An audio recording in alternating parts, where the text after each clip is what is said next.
Hey folks, it's Craig from the Vinyl Record Player. Got ourselves into the Vinyl Tag 2023, this time from the youngest members of the VC. I'm just going to go ahead straight up and say you should probably buckle up.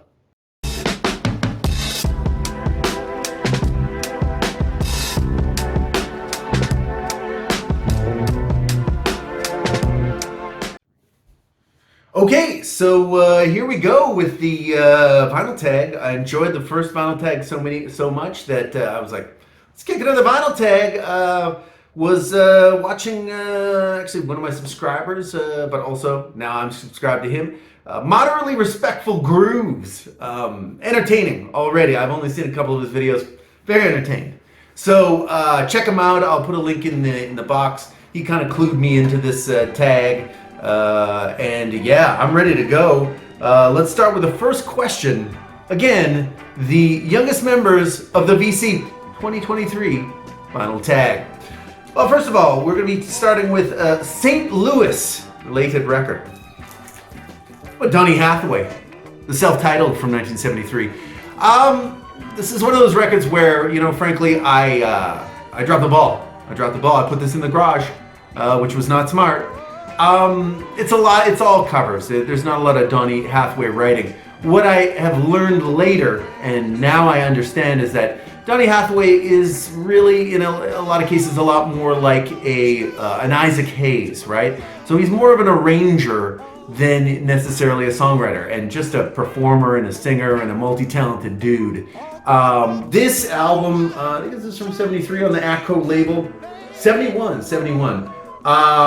Really good stuff on it. He does a song for you, Giving Up, the Gladys Knight and the Pips classic. But yeah, I've recently returned this from the garage, and again, wow. So obviously, Donny Hathaway, not born in St. Louis, but grew up and was raised there. Legend, sadly passed quite young. Let's move on to album that starts with an N. Oh, we're talking about Bob. We're talking about the Seeger. We're talking about Night Moves. Obviously, great album. I mean, my preference personally is 1978's Stranger in Town, which I think is back-to-back rockin' goodness, Seeger style. However, this is a great record, and Night Moves is just an ill tune. It's ill, friends. It's kind of one of those summer tunes that, yeah, I guess if you were a kid in 75 or a teenager in 75 or 6, you would have just been like, oh my God. Still works today, no matter your age. Wow. Great epic gem. I think that might be my favorite Bob track, actually, is Night Moves. But it's a good LP from 1976. Again, that is the album that starts with an N, Night Moves. Let's go with, where would you want the youngest members of the vinyl community to visit? You know what, again, not my call, but I would say you should go to Austin, y'all. Austin is cool. I mean, not temperature-wise. So please, try to go before May. Because, yeah, summer is kind of a little bit of a baking hell escape. Beautiful city. Great community, a lot of cool people. Everybody's kind of up for it. I really enjoyed my few experiences that I've been there. And Austin, you know, it's a music city. So, I mean, obviously, great call. Go there, you young vinyl community cats. Let's move on to favorite summer road trip album. I never even thought about this, but this is a great one. This is Cold Roses from Ryan Adams. It doesn't look very good in the plastic, does it? A little bit, it's better. Anyway, nice double album. Wow. There's a couple of perfect sides. I just issued perfect side alert. I'm talking particularly about, I think record 2 side 1, Easy Plateau, Let It Ride. If you're looking for a key track that is like, it's got road trip literally slathered all over it, that would be Let It Ride by Ryan Adams. But yeah, I'm gonna go with Cold Roses. By Ryan Adams, not Brian, although respect to Brian as well. Okay, let's also Best New Music Discovery in 2022. I don't even know really if this is correct, but I'm here to mix it up. New discovery for me, gotta be Willie Hutch. I basically have been blown away by the Hutch. Just magnificent grooves, deeply underrated 70s soul guy. This, of course, is Mark of the Beast from, I think it's from 75. It's a DJ copy, not for sale, apparently. Well, somebody sold it to me, I'll tell you that. But, Willie Hutch, wow.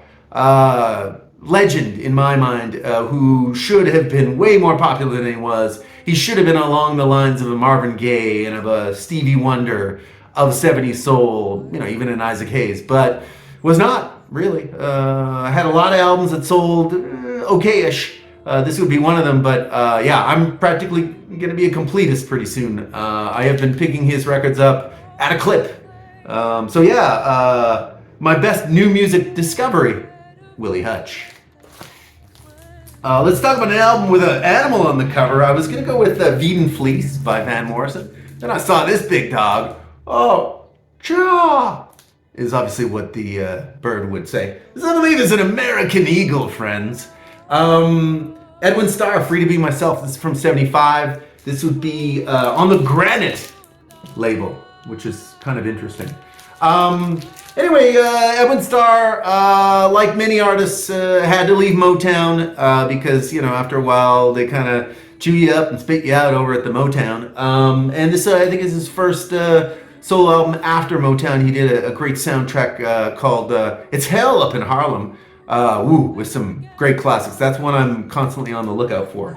But I have only listened to this once, and I like what I hear. Edwin Starr is funky. He's not just about war. What is it good for? Eagle on Edwin Starr's Free to Be Myself from 1975. An album that gives you nostalgia. I just actually did this on a different video, but it's got to be blue. I'm talking about Joni Mitchell. I'm talking 1971, I think. I think it's 1971. I'm just going to go ahead and say it. Great album. This is a Canadian in California writing about her experiences. I am a former Canadian. Oh, I mean, you never lose the game. Once you're part of the ice, it just don't melt. But really brings me back to an era, certainly, when I was figuring out this United States of America. Joni Mitchell Blue. If you don't have it, are you really collecting records, friends?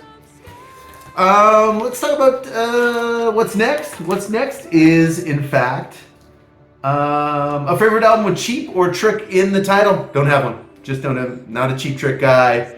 I thought maybe I had a Renaissance album called Trick of the Cards. Turns out it's called Turn of the Cards. So I'm like, all right. Well, we'll just move on. Let us now move on to. Oh, and I think I just missed a thing. Hey, we're having fun here. We're having fun. Order, disorder. What's the difference? Let's talk about Kissin' Time. Show with a Kiss record. No, not gonna do it.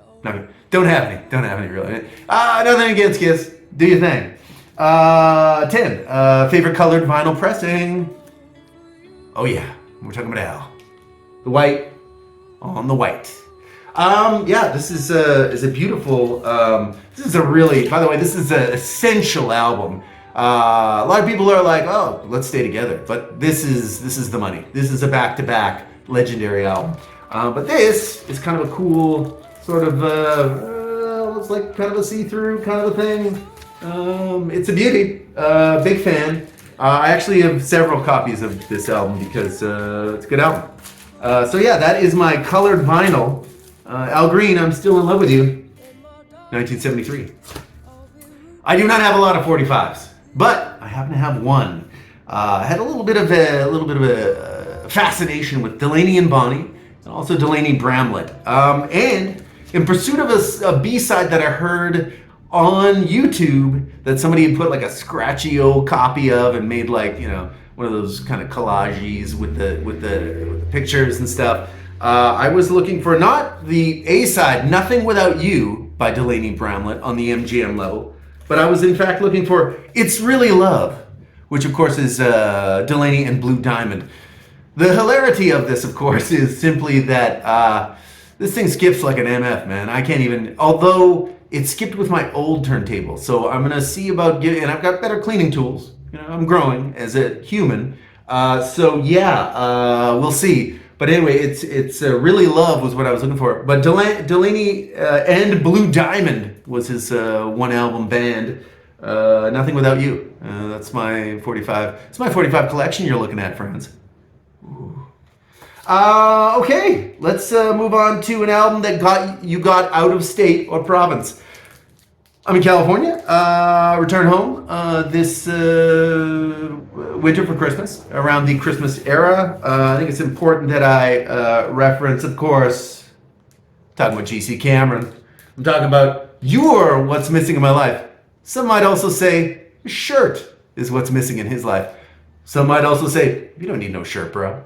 Especially when you have the GC flex down in effect. I mean, in the shorts too. Come on, man. Come on. That's a flex down. Anyway, great album. A little bit disco-y. Not my favorite of his albums. That would, of course, would be Love Songs and other. I'm not really sure. From '74, his debut. Love me some GC. Not upset about those pecs either. Those are some pecs. So got this in Winnipeg, Manitoba. For 1976, G.C. Cameron, You're What's Missing in My Life, and maybe a shirt again. Show a bootleg.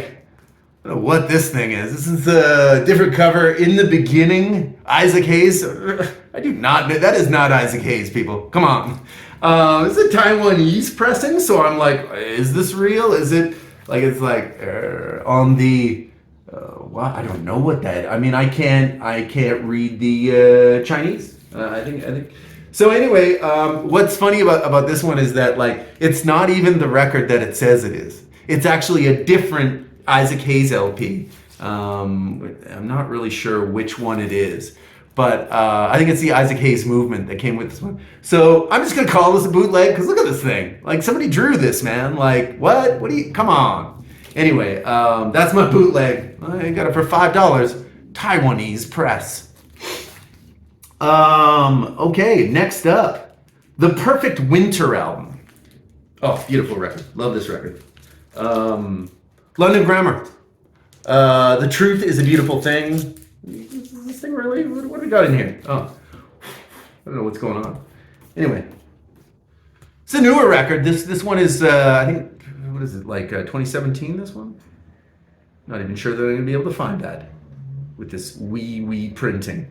Anyway, wow, love this band. This band really kind of ripped me up. Emotional record. Real different. You'll either love her voice and be like, I just, my world has changed, or you'll be like, oh, man, what is that? It's that kind of a thing. This is their second album. I think it's their best album. They do have a third one. I think it's called the California Soil or California Soul. Not sure. They kind of went in a dance direction, which again, I mean, it doesn't surprise me. Dance is a lucrative area. But this is, wow. This is what I would call a perfect winter album. Just in terms of, this one is warm and cozy, but wow, deeply emotional. I'm not even sure anyone out there is ready for this album. But no, check it out. It's definitely available on the streaming. One of my favorites. Truth is a Beautiful Thing. London Grammar. Let's talk about a favorite album from an Illinois band or artist. And I know what you're thinking. You're thinking, isn't this about time that Craig talked about one Jerry Butler? I know. It's too easy. Got to keep you people guessing. Let's talk about Curtis. His debut after leaving the Impressions. Although, yeah, one could say he never really left the Impressions. He continued to write for them. He released their records, etc., etc. But beautiful record. Don't worry if there's a hell below. We're all gonna go. But also Move On Up is a jam on here. The whole album is fantastic. You got a fantastic gatefold with the gentleman and his, I imagine his children. Wow, just beautiful stuff. Super 70s. I think this one is probably from 71. But of course, they're not gonna tell me. Anyway, Illinois band or artist, Curtis Mayfield. Curtis.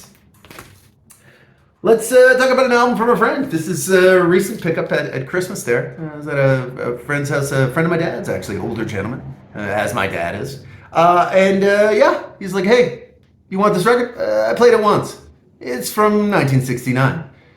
I'm like, sure. So here we are. I got my first Doors album. I listened to it the other day. Sounds cool. I outside of the greatest hits, I don't know the Doors that well, but this one's a fun record. So yeah, looking forward to digging deeper into the Doors.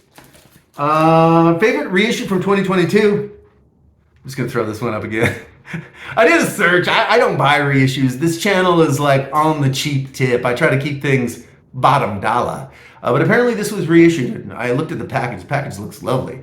Good album. All the other reissues that I saw in this, top 20 reissues, I was like, I don't know those records. This one I do, and it's a good one. I believe this may be like my third appearance within 2 weeks. We'll try to maybe, pull this from the rotation. But anyway, that is, of course, favorite reissue from 2022. An album you didn't expect to love so much from a band or artist that you don't normally listen to.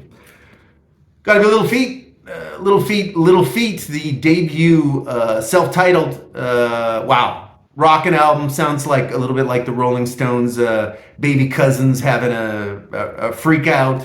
A lot of beautiful slide guitar. Ry Cooder makes a guest on this one. It's a beautiful record, rockin' record. It's a party record. It's great. I really can't get into any of the other Little Feat. This album sold about 10,000 copies and was considered a terrible, terrible failure. I think it's their best work. So it's an unpopular opinion perhaps, but yeah, if you're not into Little Feat, then give this a go. Give this a go. Or maybe if you've heard some of their other later stuff, try this. This is very different than pretty much everything they did. And to be frank, I don't love their other material. But again, music, opinions, we have them all. Let's continue. An album. Second, we're down to 2 here, friends. We're down to 2. Here we go. By the way, like and subscribe. If you're still hanging out and you're not liking and subscribing, what you doing? What? It's okay. You don't have. You should. Let's talk about an album that reminds you of Best Friend. The Harder They Come, the soundtrack from '72, Jimmy Cliff, many other artists. This reminds me of my buddy Joe, great dude from the old Winnipeg, and actually, yeah, big fan of reggae and really great taste in general. But also this side one begins with Johnny Too Bad, which is a great song. Look that up. Johnny Too Bad. Oh, great song. Reminds me of my buddy Johnny, actually. So yeah, another great record. Yeah, this is The Harder They Come, Jimmy Cliff and Friends. And we're closing it out with an album that transports you musically in accordance with the shirt. I don't have a lot of greatest hits, but I do have T-Rex to see. The best of T-Rex 78 to 73. Great album. I never have gotten that deep. I also have a copy of The Slider. I've been looking for a copy of Electric Warrior for under $20. Been hard to find that. It's a pretty sought after record. But yeah, this has got all the hits, chill. But it also has, again, what is often missing is Ride a White Swan. Wow, that's a jam. Also, Hot Love, Summertime Blues. It's good. Got all the hits on this one. So yeah, that of course is, it's a long ass video. I hope everyone's still awake. I'm sure you are. But anyway, like, subscribe, etc., etc. Thanks to obviously the youngest members of the VC for creating this whole tag. And yeah, I guess we're gonna have to see you on the next one.